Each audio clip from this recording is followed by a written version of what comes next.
Prepping for this video has been incredibly difficult, largely because finding the answer to what your true purpose in life is not something everyone can agree on.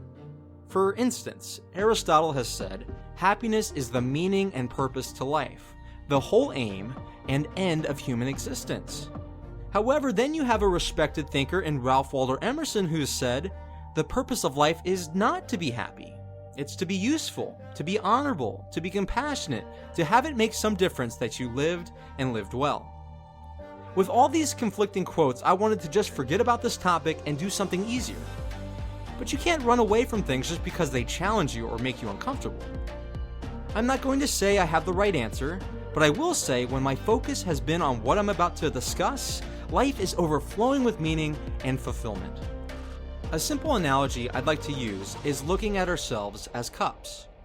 Just like we try to fill our cups with what will sustain us, such as water or coffee, we try to fill our lives up with meaningful work, meaningful relationships, and meaningful experiences. At first thought, you'd think that if you're feeling empty in life, you just need something that will fill you up. Sometimes it's with more pleasure. It could be with junk food, excessive TV, drugs and alcohol, really anything. But if you've tried the strategy, you've probably realized that it may feel good for the moment, but often leaves you feeling just as empty as before.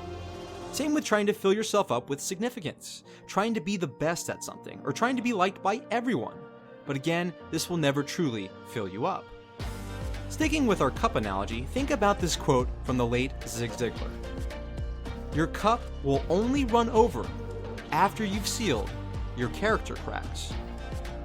I'm starting to believe it's not so much that we're lacking something, but more so there are cracks in our character that prevent us from living out our true purpose in life. One of our biggest character cracks is selfishness.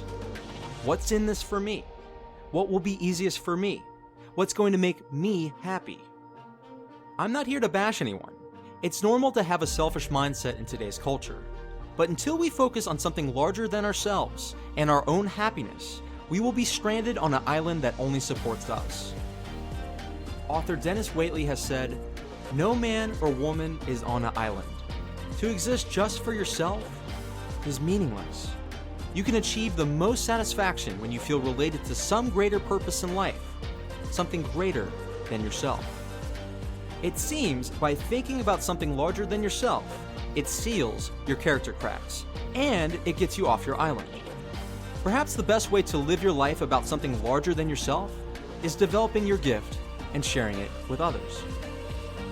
In the Bible it says, as each has received a gift, use it to serve one another as good stewards of God's varied grace. When we hear gift, we often think of a skill set, such as a gifted singer, painter, or teacher. But thinking of a gift as a skill set only is limiting. For example, there are many gifted athletes who excel in their sports for many years, but eventually age catches up to them and they can no longer use their gift.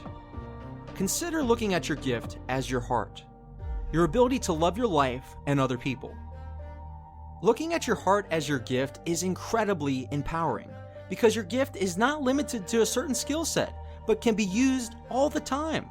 You can use your heart by being patient with people, being kind with people, forgiving people, listening to people, encouraging people, being grateful for what you have. Pretty much every situation in your life, you can use your heart and develop it. You see, with this transformation in your thinking, it's no longer about what specific thing you're here to do, but more about your heart towards doing everything. When you develop your character, you seal the cracks on your heart. When you seal the cracks on your heart, you start loving in extraordinary ways. You start seeking not what is comfortable, but what will challenge you.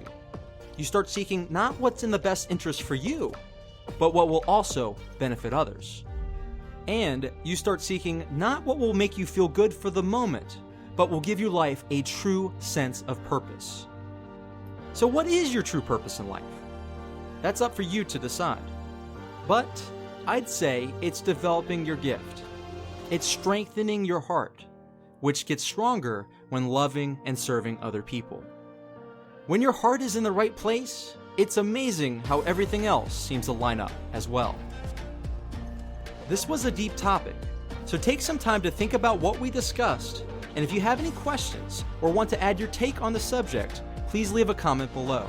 This is your friend Michael, and if you're looking for more ways to transform your thinking for the better, consider subscribing and hitting the bell notification so you don't miss the newest video that releases on Mondays.